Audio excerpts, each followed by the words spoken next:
The world will not stop being chaotic. The news will not get calmer. The pressure will not reduce. The people around you will not suddenly become easier. The uncertainty you feel right now about your work, your future, your direction, it will not disappear on its own. But there was a man, 2,000 years ago, who faced something far worse than anything you are dealing with today.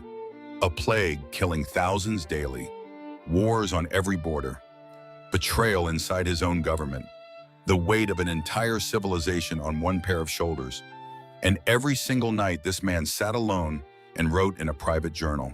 Not orders, not strategies, reminders to himself about how to stay calm.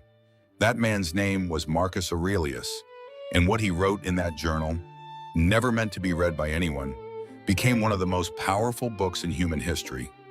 Today, you are going to discover the secret inside that journal and the story of one man who found it and was never the same again. Subscribe if you haven't already. And in the comments, tell me the one situation in your life right now where you feel most out of control. I read every one. Let's begin. Chapter 1. The Man Who Was Losing Himself. This is Daichi. Daichi is 36 years old. He runs a small architectural firm, 7 people, 12 active projects, one impossible deadline always sitting on top of another. He built this business from nothing over 8 years, and it almost killed him twice. On paper, Daichi is a success. In reality, Daichi is disappearing. Not dramatically, slowly. The way a fire goes out, not with a burst, but with a long, quiet fade. He wakes up at 5 a.m. already anxious. Before his feet hit the floor, his mind is already rehearsing arguments.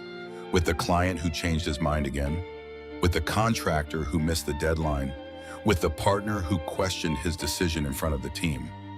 Arguments with people who aren't in the room. Battles being fought inside his own skull at 5 a.m. He snaps at his wife over small things. He is physically present with his children, but mentally somewhere else. Inside a problem he cannot solve, replaying a conversation he cannot change. His doctor calls it chronic stress. His wife calls it distance. Daichi calls it just the way things are. Then one evening, unable to sleep, he finds a worn copy of a book on his father's shelf. The spine reads, Meditations, Marcus Aurelius. He opens it expecting philosophy.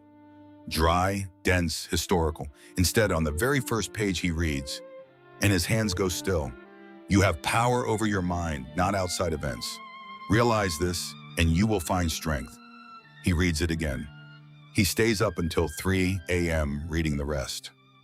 Chapter 2. The Secret. The Dichotomy of Control. Marcus Aurelius was not born calm. He ruled Rome from 161 to 180 AD. He governed 1/3 of the entire world's population at the time. He faced the Antonine Plague, one of the deadliest pandemics in ancient history. He spent years sleeping in military tents on the Danube frontier in freezing temperatures, commanding wars he did not choose. He lost children. He was surrounded by people who wanted his power. He governed a Senate full of manipulation and greed. And yet, by every historical account, he remained steady, fair, present, not because he felt nothing, but because he had discovered something the Stoics called the dichotomy of control, and it was the single most powerful idea Daichi had ever encountered. The idea is almost dangerously simple. Everything in your life falls into one of 2 categories. Category 1, within your control, your thoughts, your judgments, your effort, your response to what happens. Category 2, outside your control, everything else, other people's behavior, the economy, outcomes, reputation, what other people think of you, death, disease, time. Marcus wrote, if you are distressed by anything external, the pain is not due to the thing itself, but to your estimate of it. And this you have the power to revoke at any moment. Daichi read that sentence 4 times. The pain is not due to the thing itself, it is due to your estimate of it. He thought about the client who had changed his mind. Could Daichi control the client? No. Could he control his response to the client? Completely. He thought about the contractor who missed the deadline. Could he change what had already happened? No. Could he decide his next move with clarity instead of rage? Yes, for the first time in years, Daichi felt something loosen in his chest. Not the problems. The problems were exactly the same, but the grip they had on him, that had just changed. Chapter 3, the first practice, morning armor. Daichi began doing what Marcus Aurelius had done every single morning for 20 years. Before picking up his phone, before checking messages, before the day could reach him, he would spend 2 minutes with a single question. What is the hardest thing that might happen today? And if it does, how will I respond? Marcus called this premeditatio malorum, the premeditation of evils. He wrote, when you wake up in the morning, tell yourself, the people I deal with today will be difficult. They will be ungrateful, arrogant, and dishonest. This is not pessimism. This is armor. When you expect the difficulty, it cannot blindside you. When it arrives, and it always does, you have already decided how you will respond. Not in the heat of the moment, by a stressed version of yourself making poor decisions. On a calm morning, by the clearest version of yourself already prepared. The first morning Daichi tried this. His most difficult client called at 9 a.m. with a complete change of direction, 2 weeks before submission. Old Daichi would have felt the shock and made decisions from panic. New Daichi had already visited this exact scenario at 5 a.m. He had already decided, if something like this happens, I will listen first. I will ask one question. I will give myself 24 hours before responding. He listened. He asked one question. He hung up calmly. His team watched, confused. You're not angry? I already dealt with it this morning, Daichi said. They didn't understand, but Daichi did. Chapter 4, the second practice, the one breath pause. But the morning armor was only the beginning. Marcus Aurelius identified something he called working with impressions. An impression is the first thing that arises in your mind when something happens. The flash of anger when someone cuts you off. The wave of anxiety when you see an email subject line. The surge of frustration when a plan falls apart. Most people follow the impression immediately. They react. They respond from the raw emotional surface of the moment. Marcus trained himself to pause between the impression and the response. Not to suppress the feeling, but to examine it before acting on it. He wrote, "You always own the option of having no opinion. There is never any need to get worked up about things you cannot control." Daichi practiced this with one tool, one breath. Every time he felt the impression rise, anger in a meeting, anxiety on a call, frustration with his team, he took one slow breath before speaking. In that breath, one question. Is this within my control? If yes, he responded with full clarity and action. If no, he released it completely, without drama, without the mental replay. 3 weeks into this practice, something happened that Daichi did not expect. His team started coming to him differently. Not with anxiety, not with apologies, not with the careful wording of people who expect an explosive reaction. They came to him with problems directly, openly, because they knew he would receive the information clearly and respond with intelligence rather than emotion. One team member said, "I don't know what you're doing differently, but this office feels like a different place." Daichi had not changed the office. He had changed the quality of his attention inside it.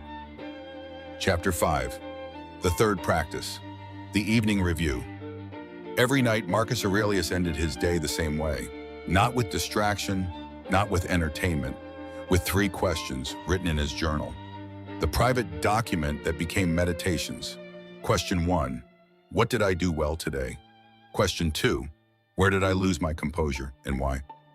Question 3, what will I do differently tomorrow? This was not self-punishment. This was calibration. The way a navigator checks his position at the end of each day to correct the course for the next. Daichi began this practice on a Tuesday evening, sitting alone after his family had gone to sleep. He opened a plain notebook and wrote the 3 questions at the top of a blank page. The first question was easy. He had handled the client's situation well. The second was harder. He had snapped at his junior architect over a small error in front of the others. He could see it now. The junior's face, the room going quiet. He had done what he promised himself he wouldn't do. The third was clear. Tomorrow morning, I apologize to him directly, not as a group, one-on-one. He did exactly that the next morning. The junior architect's expression when Daichi apologized, surprise, then respect, was something Daichi did not forget for a long time. Because this is what the evening review produces. Not perfection, accountability. The steady, honest, daily practice of becoming slightly better than yesterday. Marcus Aurelius never achieved perfection either. He wrote about his failures as honestly as his insights. That is why Meditations has survived 2,000 years. Because it is not the record of a perfect man, it is the record of a man who never stopped trying to improve. Chapter 6, The Transformation. 6 months after finding that worn book on his father's shelf, Daichi's business had not gotten easier. The deadlines were still brutal. The clients still changed their minds. The contractor problem had been replaced by a different contractor problem. The chaos of running a small firm had not reduced by a single degree. But Daichi had changed inside the chaos. His wife noticed first. She said one evening, quietly, not as a compliment, but as a genuine observation, "You're here again. I mean, really here. When did that start?" Daichi thought about it. About 6 months ago, someone left a book on a shelf. She picked up the book. She read the first page. She handed it to their eldest son, 14 years old, already carrying the particular anxiety of a teenager who feels everything too much. "Read this," she said. "Your father found something in here." 3 weeks later, their son came to Daichi before an important school presentation. Visibly nervous, hands slightly shaking, Daichi sat with him. "Tell me, what's the worst that could happen?" The boy listed everything.